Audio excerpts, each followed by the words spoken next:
Okay, so this week we're continuing in week 3 of the series that Chris started a couple weeks ago about surviving the apocalypse. And if you've listened in at all, you know that the first week we visited David's life and how charmed it was, and then we watched it fall apart with the throwing of a single spear. But we also get the benefit of looking at the end of the story, and we were able to see the character that was built in David's life and his love for God that were all created in those 14 years that he spent as a homeless fugitive. And then last week, we dove further into the story of the nation of Israel. And we watched as the nation and the temple that David spent his entire ruling life preparing for were reduced to nothing more than rubble. As God used Babylon to judge Israel for abandoning justice and building their kingdom on the same abuses and human injustices as every other kingdom in the world. But Chris also closed with the hope of attaching our true allegiance to a kingdom that's impervious to apocalypse because it's founded on the grace of the sacrifice that Jesus made for us. But this week you have to listen to me. And what's funny is I've been threatening Chris for months. Every time I hear him tell a story, he throws me under the bus, all of those things. The next time he put me up here, I was going to correct all of those inaccuracies. But instead, I have to admit that I actually asked to preach this message, which, like Chris said, is not something that I would normally do. But to say that 2020 has been an incredibly hard year for all of us is probably an understatement.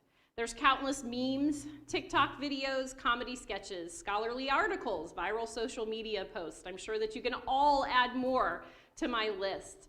I even have a friend who created an Etsy shop. And I would show you pictures, but they're really not appropriate. But she created this 2020 themed stationery, capitalizing on just how horrible this year has been.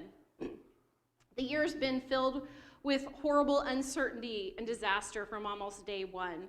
And if you've somehow been living under a rock and you haven't been affected in any way by fires, COVID-19, racial injustice, murder hornets, unrest, riots, political circuses, hurricanes, floods, locusts, or the ever-growing list of destructive things that our world is facing, then you're probably only missing out because you're trying to figure out how to do virtual school with your children while working full-time. Life this year has definitely been hard, and it makes me angry because this isn't the way that things are supposed to be. But today we're not just going to focus on the way things are, we're going to look back at history.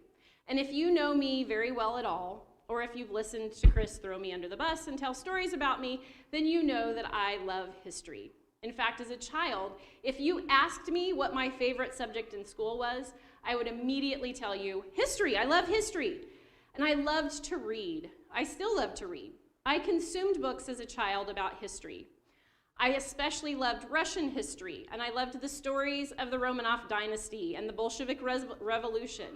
I loved to read about the English monarchy, the American Civil War, the westward expansion of our country, but probably more than anything else, I loved to read about World War II history and the Holocaust.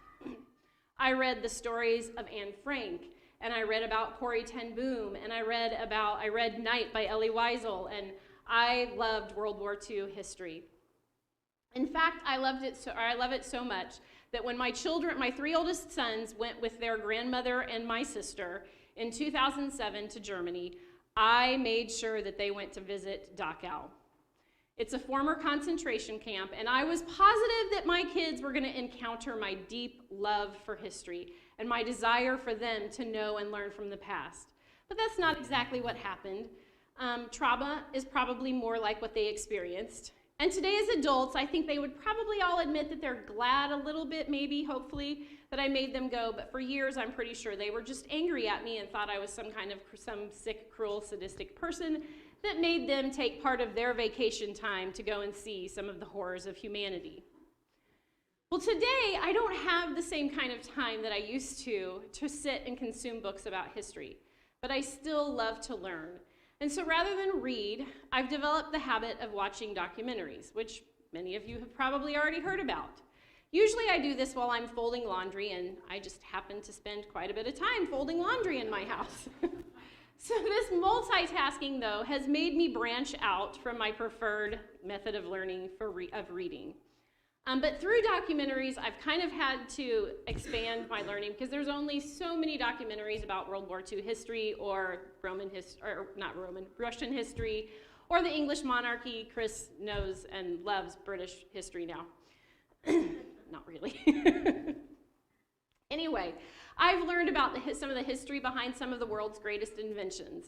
I've learned about early church history. I can tell you far more than you want to know about some pop stars and popes, poets, dictators, inventors, you name it. I've probably watched a documentary about them. I've learned about Far Eastern and African history and culture, and I've watched as entire decades play across my screen, and I've learned to appreciate so much more of what is actually going on in my world as I've been able to look at what's going on in society at large. I've seen US presidents and other notable figures in a whole new light after I learn more of their stories. And I begin to think of these untouchable characters as real people. And that is what brings history to life to me. So I pray this morning that you'll bear with me as we look at some stories. One of these stories is so familiar that our children could all tell it to us, while others might be a little more unknown. And yet I believe that all of these stories are poignant for us right now in 2020. So earlier this year, I was struggling a little bit with my health, and it actually timed out about as well as you could hope for because we were all stuck at home in full lockdown. I decided during this lockdown time that I was going to tackle a 26-part college-level lecture series on the Black Death. Yes, my children and husband think I'm crazy. I had pandemic on my brain, like many people did and still do, and it just seemed natural to look back at other times when the people of God had faced similar challenges. In reality, it was fascinating, it was enlightening, and I really only admit to a few people that it was fun to watch. It was kind of like scrolling through social media.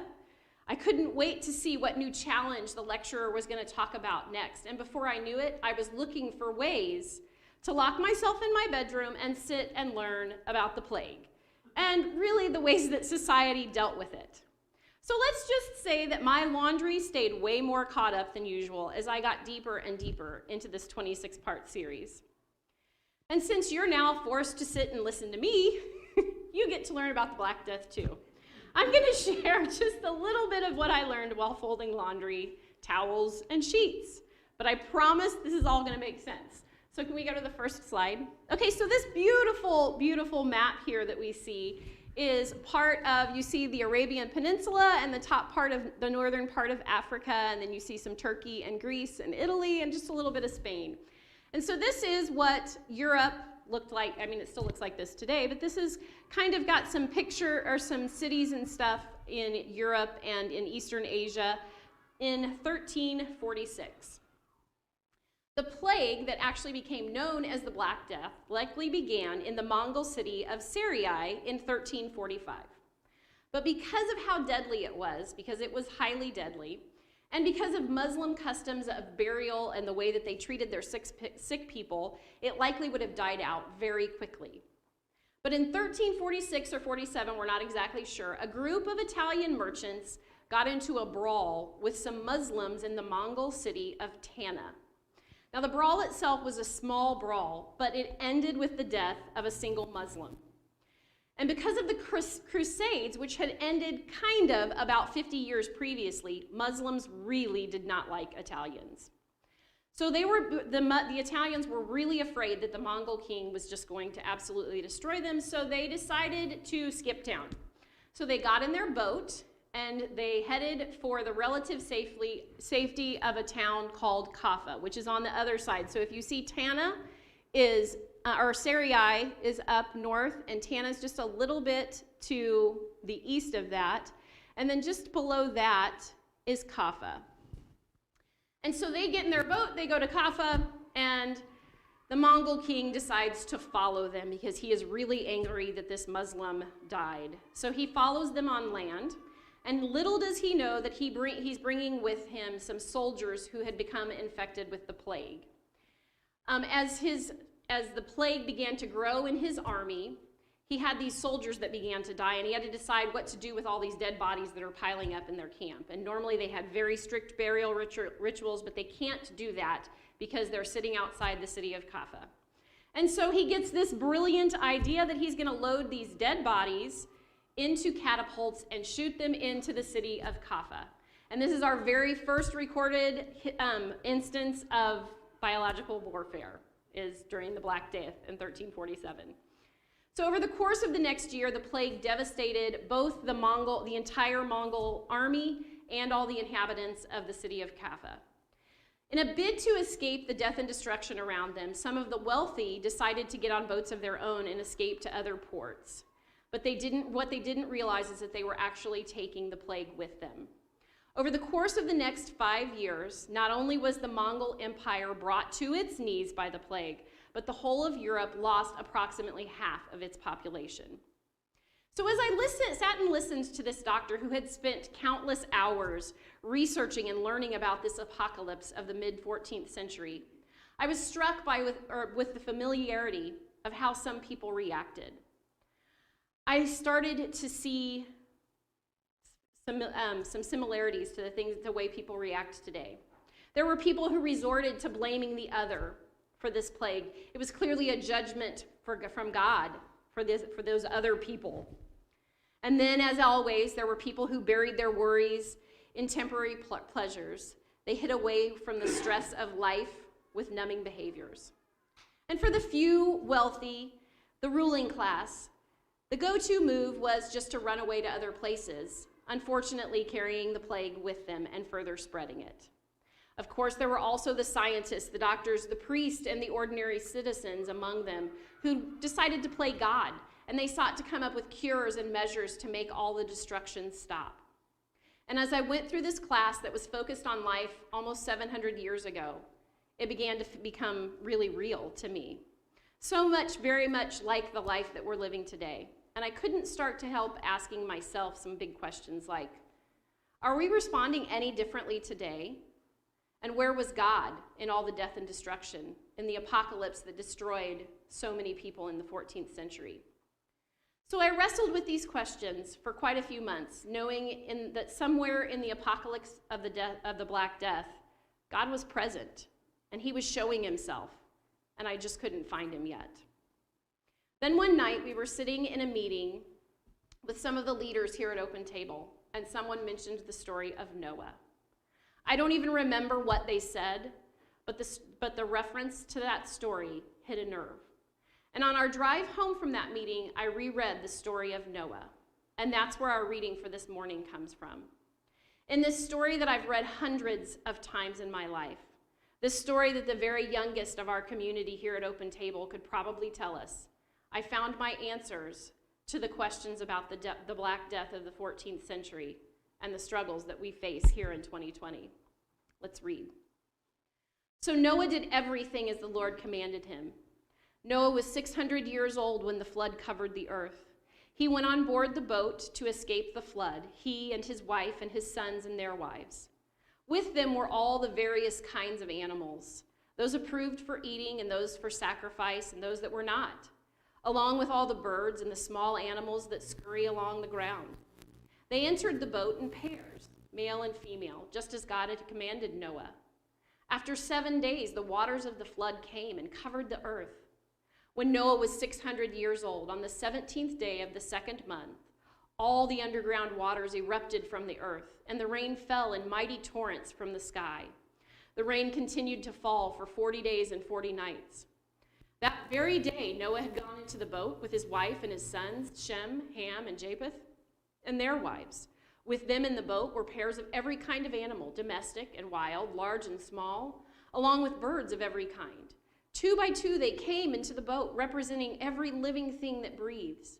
A male and a female of each kind entered, just as God had commanded Noah. Then the Lord closed the door behind them. For 40 days the flood waters grew deeper, covering the ground and lifting the boat high above the earth.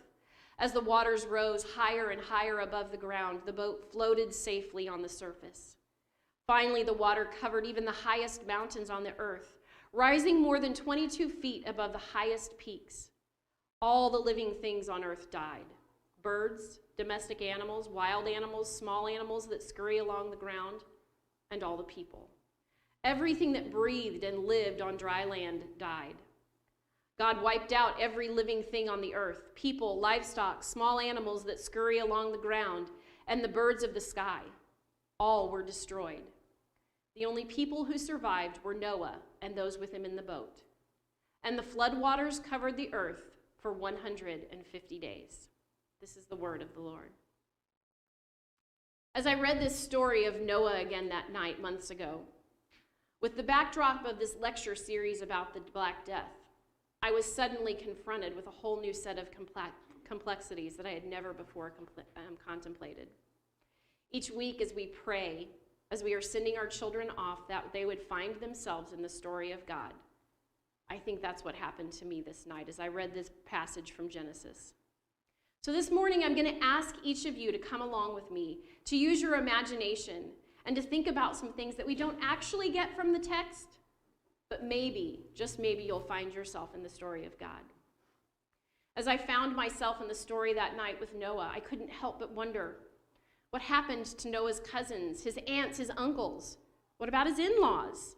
The neighbor who'd watched his little boys as they grew up? Or maybe, what about Noah's wife's favorite shopkeeper, the one that sold the best cheeses? What happened to their friends? And for the first time ever, as I read Noah's story, I saw people. I saw faces that I had never seen before. People whose lives came to a tragic end in this apocalypse. What about Noah, his wife, his sons, and their wives? What if they had small children? What would it be like for those young moms or those little kids to sit in that boat? What would it have been like to be safe from the waters that covered the earth while those same waters destroyed the lives they had known? The people they had done life with, the animals they had fed, the very earth that they had called home. I wondered if the silence of God became deafening as the chaos of the animal noises and the trapped family permeated every single space. Is anyone else familiar with noisy silence? I think most young moms are pretty familiar with this. When you're lonely and it doesn't feel like there's anyone to talk to, and yet your house is never quiet. Like when it feels like your whole world is silent, but there's no quiet. I call this the noisy silence. For Noah's wife, was the loneliness and pain of losing her loved ones made more unbearable by the inability to get 2 minutes away from her husband, or her kids, or her grandkids, or the noisy elephant that wouldn't quit making noise? Did Noah's family get tired of one another? Did they feel trapped with nowhere to hide? Did they miss public school? Did they spend every day wondering how long they would be stuck on this boat, rocked and kept, held safe in the hands of their loving creative, or in the hands of their loving creator? They were the most blessed people on this planet. And yet, it had to feel so much like they were living in a prison as the days, the weeks, the months stretched on endlessly. Did they bicker? Did they throw parties and celebrate one another? And then turn around the next day and destroy each other with hurtful words and actions? In other words, were they exactly like my family? Did they struggle with anxiety, depression, anger? I don't know the answers to any of these questions, but at the same time, I think I do know the answers. That night, as Chris drove us home and I read Genesis 6-9 again, I imagined those endless questions, and I saw real people. I saw real humans. They had real emotions, and they walked around in these bodies just like mine, and they had needs, and they experienced deep loss and trauma. I saw an incredibly small group of people who survived an apocalypse. And since I live in 2020, I also saw myself stuck at home in my own modern ark, listening to the noisy silence of my home, the deafening roar of children and husband and animals, all while growing more and more isolated from the people that I loved. It quickly became a silent prison, living daily with uncertainty and frustration, joy and sadness, celebrations and conflict.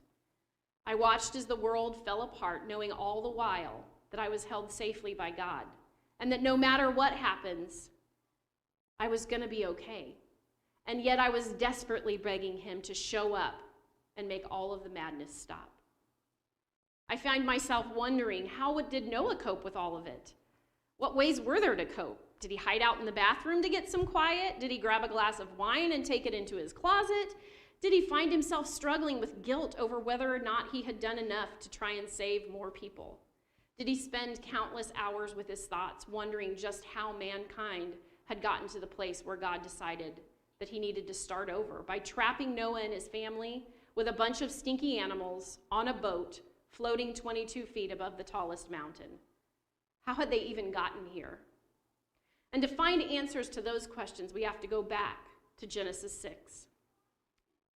The Lord observed the extent of human wickedness on the earth, and he saw that everything they thought or imagined was consistently and totally evil. So the Lord was sorry that he had ever made them and had put them on the earth. It broke his heart. And the Lord said, I will wipe this human race I have created from the face of the earth. Yes, and I will destroy every living thing, all the people, the large animals, the small animals that scurry along the ground, and even the birds of the sky. I'm sorry I ever made them. But Noah found favor with the Lord. Now God saw that the earth had become corrupt and was filled with violence. God observed all this corruption in the world, for everyone on earth was corrupt. So God said to Noah, I've decided to destroy all living creatures, for they have filled the earth with violence.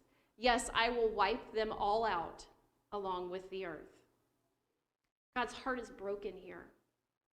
Man is capable of nothing but evil. This isn't the way that things are supposed to be. Everything is horribly broken. God decides there needs to be a reset, and so he searches the whole earth and he finds Noah. Noah found favor with God. We don't know why, but we do know that Noah did everything that God told him to do. He tells Noah, I'm going to destroy everything. The earth is filled with violence, but I'm going to use you to start over. Now, I did a little bit of Hebrew work here with Chris, and I found that the word violence in verse 13 is actually the word Hamas. I'm sure I butchered the pronunciation, but I'm not a Hebrew scholar, and I'm not ever going to be one. This word is interesting because when we think today of the word violence, most of us think of things like fighting, war, murder, and brutality. And while the Hebrew word does certainly apply to all of those things, it encompasses so much more. You see, the word Hamas means unjust gain, cruelty, falseness, injustice, and oppression. When I look at our culture today, words like this make me more than a little worried, because maybe this definition is not what I want to read when I picture the type of violence that leads God to say that the entire earth needs to be destroyed. In fact, the kind of violence described by this definition sounds eerily similar to much of what I see mirrored in our society and earth today. So in God's day, in Noah's day, God saw violence. And it breaks his heart that mankind is doing nothing but hurting and oppressing one another. And God told Noah, I'm going to destroy it. I'm going to destroy all of it. I need you to build a boat. Here's all the details and the plans. Oh, and by the way, you've only got 120 years to do this. I'm reading through the Bible this year, and I just made it to the New Testament. Towards the end of the New Testament, you read several books that are all compiled all together by the prophets, and they're all letters written to God's people. The thing that struck me this year as I read through those books is that there's a common theme. In each of those books, God's crying out to his people over and over and over. Chris touched on this in his sermon last week. God was continually warning his people through the prophets. Repent. Stop what you're doing. Stop oppressing the widows and the orphans. Stop valuing your wealth over people. Stop spreading violence. It's the same message over and over and over again, and it was preached for hundreds of years. It's still preached today. God is always calling us, his creation, back to himself. He's always, always calling us to do better. So God gave Noah 120 years to build this ark, his version of the go bag that Chris has been telling us about the last couple of weeks. He gathered, he built, he prepared, and he warned. In fact, in 2 Peter 2:5, we see, "And God did not spare the ancient world, except for Noah and 7 others in his family. Noah warned the world of God's righteous judgment. So God protected Noah when he destroyed the world of ungodly people with a vast flood." In those years, as Noah warned of the coming apocalypse, was he secretly hoping for a different outcome? Was he hoping that his friends would take his warnings and get on the boat with him and his family? We don't know. In fact, he may have looked around at all the wicked people, all the enemies that he really didn't like, and felt just a little bit of pride that he'd been the one that was chosen by God, and he wouldn't have to put up with all their craziness. As Noah sat on the ark all those years later, I can only imagine that he had to what he had to wrestle through, all the thoughts that he had, asking God to break through the noisy silence of the ark. Noah must have begged God to make sense of what he was going through. But after surviving 9.5 months of 2020, I have to imagine that the biggest question that quickly came to the surface for them all was, when will things go back to normal? In fact, in Genesis 8, it reads like this: "But God remembered Noah and all the wild animals and livestock with him in the boat. He sent a wind to blow across the earth, and the flood waters began to recede. The underground waters stopped flowing, and the torrential rains from the sky were stopped. So the flood waters gradually receded from the earth. After 150 days, exactly 5 months from the time the flood began, the boat came to rest on the mountains of Ararat. 2.5 months later, as the waters continued to go down, other mountain peaks became visible. After another 40 days, Noah opened the window he had made in the boat and released a raven. The bird flew back and forth until the floodwaters on the earth had dried up. He also released a dove to see if the water had receded and it could find dry ground. But the dove could find no place to land because the water still covered the ground. So it returned to the boat, and Noah held out his hand and drew the dove back inside.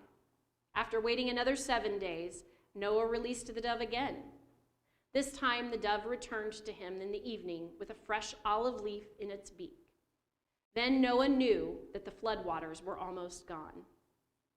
I'm sure normal definitely was on their minds as they waited and waited, sending out birds to look for dry ground. And the disappointment that must have settled on them each time the bird came back without any evidence of life on earth was probably barely palatable. Even once the bird brought back the small olive leaf and there was new hope, the waiting still stretched on. At this point, I feel the stir craziness of desperately wanting to be outside with their feet on the earth for the first time in so long while their sun warmed their faces. The uncertain joy that must have settled on the whole crew of them when the bird didn't return must have felt like a breath of fresh air amidst what I'm pretty sure were probably pretty odoriferous living quarters. And yet they still waited. Waited until the day that God finally said this. Then God said to Noah, "Leave the boat, all of you, you and your wife and your sons and their wives. Release all the animals, the birds, the livestock, and the small animals that scurry along the ground, so they can be fruitful and multiply throughout the earth." It was time to walk free of the ark.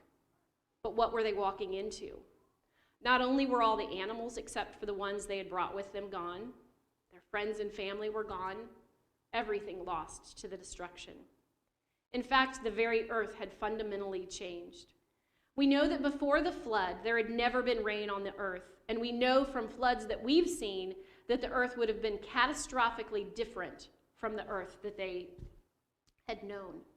We're fairly certain from archaeological evidence that the land was broken up, with new land masses and bodies of water likely created. Plant life became radically different, and there were now temperature extremes that had never existed before. The earth that they knew before had been destroyed, leaving something entirely new behind. This new world was oddly familiar, and yet it was entirely unknown to them. Their normal was officially gone. But none of that truly mattered. All that really mattered was that God remembered them. He hadn't forgotten them. He hadn't abandoned them or left them to drift aimlessly in an ark forever. He still had a plan for them. And just like Noah and his family exited the ark onto a completely different earth from the one that they had known before, and Europe's socio-economic picture was completely different after the Black Death, I would venture to say that our earth is going through some of these same types of cataclysmic changes. A global pandemic and a growing dissatisfaction with life by huge groups of people across the globe are just two of the ways that our world is drastically changing. So how do we respond to this? What do we do? Well, I don't know how many weddings you've been to this year, but like Chris said earlier, Friday night, our third son, Elijah, married his beautiful bride, Katie. And every wedding I've been to has been oddly similar and yet totally different from any weddings I've ever been to before. The wedding preparations for this wedding started prior to the coronavirus, and because of a microscopic bug, they have been fraught with uncertainties, last-minute changes, frustrations, stress, and lots of tears. Many of them mine. This past week has been crazy stressful for our family. Between finding out that one of our sons would not be at the wedding because he had been loosely exposed to the virus, to deciding last minute to move the after party to our house, to Eve, our fourth daughter, waking up Friday morning feeling sick to her stomach and then rapidly getting more and more sick, so that at 1 o'clock we had to make the decision for Chris to take her to the urgent care clinic, and then finding out that they needed to go to the ER, and that she and Chris were going to miss the wedding. Then determining that she needed an emergency appendectomy. This week has been downright crummy. This week, it felt like I have to imagine the last week before the flood and the first week of the flood must have felt for Noah and his family. In Genesis 8, Noah's story reads like this. Then God said to Noah, "Leave the boat, all of you, you and your wife and your sons and their wives. Release all the animals, the birds, the livestock, and the small animals that scurry along the ground, so they can be fruitful and multiply throughout the earth." Noah and his family finally got to get off the ark, which had been an incredibly joyful experience, but yet nothing was the same. Everything was different, and yet it was similar. But God's plan here sounds remarkably like something Chris read to us a few weeks ago in Genesis 1:28. Then God blessed them and said, "Be fruitful and multiply, fill the earth and govern it. Reign over the fish in the sea and the birds in the sky and all the animals that scurry along the ground." You see, here in Genesis, God has just created everything. He says it's good, it's perfect, and man is supposed to care for and create more life.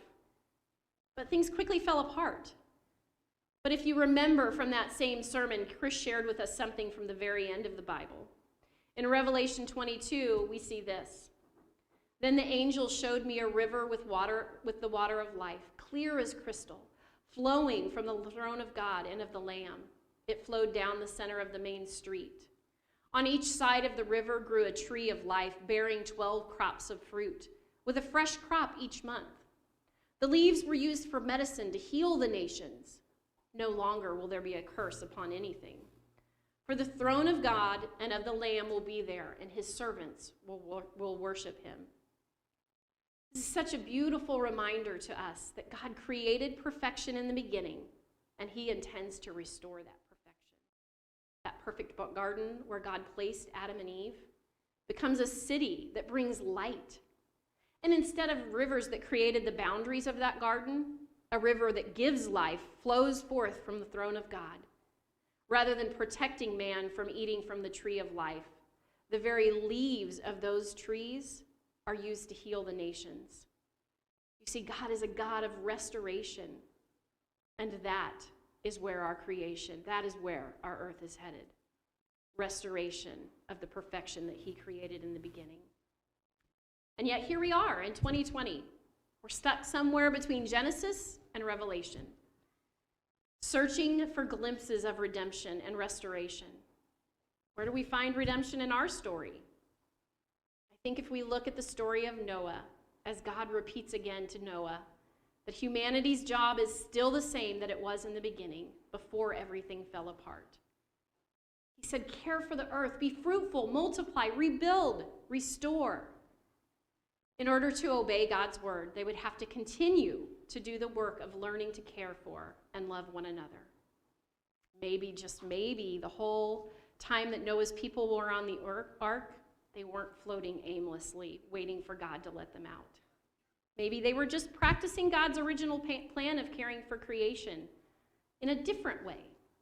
And maybe God's reminding them again that their job, their mandate from him, never really changed. What if maybe 2020 is about God reminding us that we aren't stuck?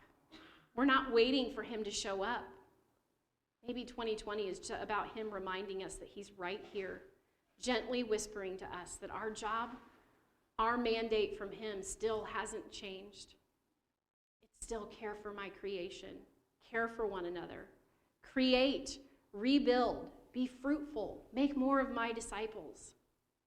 Genesis tells us that when Noah and his family got off that boat, they immediately set to work, continuing to care for the animals and for one another. But they also began the work of rebuilding. They planted crops and vineyards. They built homes. They grew their families, and they lived. They lived their lives. They remembered, and they told the story of the time that God saved them by trapping them in an ark with all the animals while it rained and rained and rained. They told stories to their children of life before, and they told them of the beautiful rainbow in the sky and the promise that God made to them to never, ever destroy the earth with floodwaters again. You know, someday 2020 will be no more. And through the rearview mirror of history, people will look back and they will see our failures and our mistakes. They'll see the areas where mankind spread violence and helped to create our apocalypse. But hopefully, they're also going to look back and see that the people of God showed up, that we didn't forget our job, that we kept on caring for one another and for the world around us, that we led the way out of the uncertainty to rebuild again. And maybe we didn't do it with great scientific discoveries or money or power, but we did it instead by shining with the light and the love of God. So take a look at the people in your ark. Take a look at the people here today. These people, they're yours. Love them. Learn to care for them. Pray for them. Fight for them. Encourage them. Do it every single day because God gave them to you. And just like he used Noah and his family to rebuild the earth, he's using us to rebuild our earth, our new normal, and to provide glimpses of the restoration that he has promised is coming. Apocalypses happen. People die, nations fall apart, wealth disappears, youth and beauty and power, they all fade. Crummy weeks happen and people who are supposed to be at your son's wedding aren't there. But you know what else happened this week? Elijah and Katie got married, and it was beautiful. And their celebration was incredible. And Eve is resting and recovering at home. And truthfully, none of that would have happened without some of you. Some of you showed up this week, and you lived life right alongside our crazy crew. You prayed for us, you listened as we complained and lamented, and you loved us big. Some of you spent your free time and your not so free time showing up to make the celebration of a new family beautiful. It was anything but normal, but we will never be able to tell the story of Elijah and Katie's wedding or this week without telling of how our people showed up, how they loved us and made a really crummy week into a picture of love and beauty. In the end, all that's going to remain of us is the love and care that we've shown to God's crowning creation, mankind, the people right here with us. As we close this morning, I'd like to go back to the 14th century, and I'd like to pray a prayer written by Thomas Bradwardine. He was a theologian who succumbed to the Black Death himself. In this prayer that he wrote shortly before his death, may we find a prayer for us today that will anchor us in the job that God has set forth for us all. Grant, most gracious God, that we may love and seek thee always and everywhere, above all things and for thy sake, in the life present, and may at length find thee and forever hold thee fast in the life to come. Grant this for the sake of Jesus Christ our Lord. Amen. As we come to the table, let me start by saying what I don't need, because last time Esther spoke, this was an issue. I don't need 27 emails suggesting that maybe she take over as pastor and I make sure the floors stay vacuumed. We don't need that this week.